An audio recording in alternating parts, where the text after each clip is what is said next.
Capítulo 4. Colonización, colonialidad y biología. Retomando nuestros temas iniciales que son el colonialismo, neocolonialismo y la colonialidad, procederemos a analizarlos y ponerlos en paralelo con algunos otros elementos dentro del campo de la biología para sacar a la luz aspectos más sutiles y no tan evidentes de estas relaciones sociales. Un objeto de análisis en la biología son las llamadas interacciones biológicas, que pueden ser explicadas como las relaciones que existen en los organismos de una comunidad biológica dentro de un ecosistema. Las interacciones biológicas son de dos tipos: las relaciones que se desarrollan en organismos de una misma especie, relaciones intraespecies, y las relaciones en organismos de especies distintas, relaciones interespecies. Estas relaciones pueden ser hostiles, benéficas o neutrales para una o ambas partes. Podemos relacionar las interacciones sociales con las interacciones biológicas, entendiendo que en todo caso somos unidades de vida. Aquí utilizaremos como ejemplo un conglomerado de microorganismos que, al igual que las colonias, son grupos de individuos, huéspedes, que se alojan en un ambiente ajeno, anfitrión, en donde se establece una relación de dependencia. Esta interacción biológica de los microorganismos para con su anfitrión puede ser de dos tipos: hostil, es decir, parasitaria como los virus, o por otro lado benéfica, estableciendo una simbiosis, como los lactobacilos probióticos que encontramos en el yogur y que equilibran nuestra flora intestinal. Tal como en los microorganismos, la presencia de una población determinada en un territorio distinto a su origen puede presentarse de manera ya sea simbiótica, como en el caso del barrio chino en Nueva York, o puede también ser parasitaria, como la colonización española en Abya Yala, siguiendo las lógicas del supuesto descubrimiento de un continente nuevo. De esta manera podemos concluir que el colonialismo, el neocolonialismo y en su conjunto todo el proceso de colonialidad son la relación hostil, enfermiza y parasitaria en la cual un poder político central domina y explota un territorio periférico, sus recursos y a quienes lo habitan por medio de distintos métodos de coerción directa, poder duro, y o indirecta, poder blando, para sus propios intereses egoístas, sin tener en consideración el beneficio o detrimento de la población huésped ni el territorio que ocupan.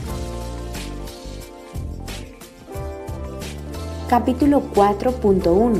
La colonialidad como parasitismo y enfermedad social. Específicamente, el colonialismo es una coyuntura política que desencadena una relación de colonialidad, un tipo de relación biológica de carácter parasitaria entre humanos que explotan a otros humanos y los recursos de su hábitat.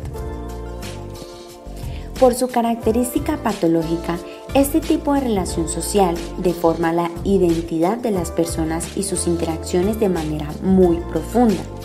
Entonces, aunque se haya extirpado el elemento parásito o colono, la sociedad colonizada continúa corrompida en la esencia de sus estructuras relacionales.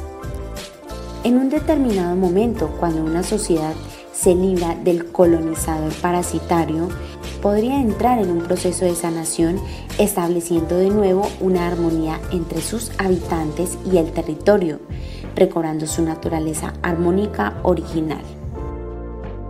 Si esto no se logra, el cuerpo social debilitado posibilitará la replicación y el consecuente prolongamiento del parasitismo, a veces sin ser notado por la mayoría de la población, como sucede en la neocolonización.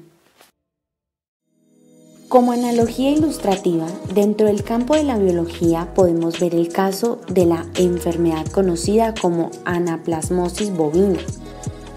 Esta se presenta cuando en primera instancia las vacas son atacadas por garrapatas anfitrionas de la bacteria Anaplasma marginale.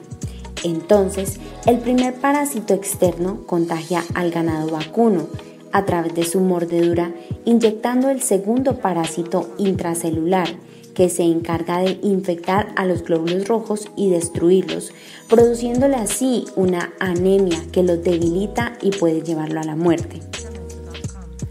Utilizando este ejemplo como paralelo, diríamos que dentro de la colonialidad, la cual es víctima Abya Yala, podría situarse a esta en el rol de la vaca, que en un primer momento el colonialismo es parasitada por un colonizador visible, en nuestro ejemplo la garrapata, como lo fue el Imperio Español que se encargaba de extraer sus recursos.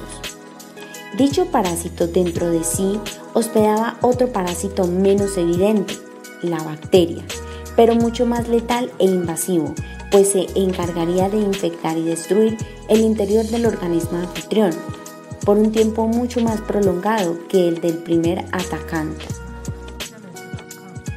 Este segundo parásito interno, que actuaría en un segundo momento por medio de la neocolonización, vendría a ser la modernidad generada por Occidente y todos los elementos dañinos que la componen, como lo son el materialismo, nihilismo, antropocentrismo, individualismo, eurocentrismo, racionalismo, positivismo, reduccionismo, cientificismo, consumismo, capitalismo y la modernización. La colonialidad es una enfermedad social generada por un grupo de personas que, intoxicadas por el egoísmo e inconsciencia, generada por la soberbia de una ilusoria autovaloración de superioridad, cataloga, estereotipa y estigmatiza a otras personas y grupos sociales como seres inferiores, desmeritando su raza, cultura, lugar de origen o creencia. Más aún, como ha sucedido en varios episodios de la historia, considerándolos incluso como seres sin humanidad, sensibilidad o alma.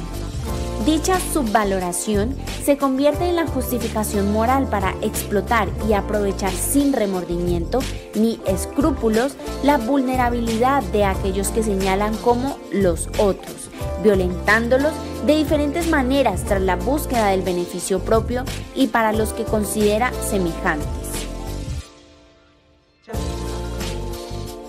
Durante el proceso de colonización, estos sentimientos de inferioridad también son impuestos a las poblaciones colonizadas, creando un fenómeno al que se le conoce como herida colonial. Estas comunidades poco a poco, generación tras generación, empiezan a desvalorizar, avergonzarse, rechazar e incluso olvidar la conexión con sus raíces y tradiciones ancestrales.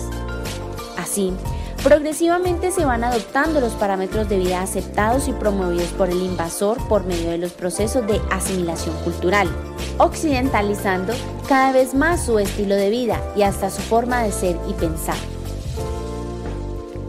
Contemplando toda la situación psicológica que se genera en la mentalidad de las personas de un grupo social para poder llevar a cabo este tipo de actos inhumanos al colonizar, se observa un claro ejemplo de enfermedad mental y de conciencia basada en una sociopatía.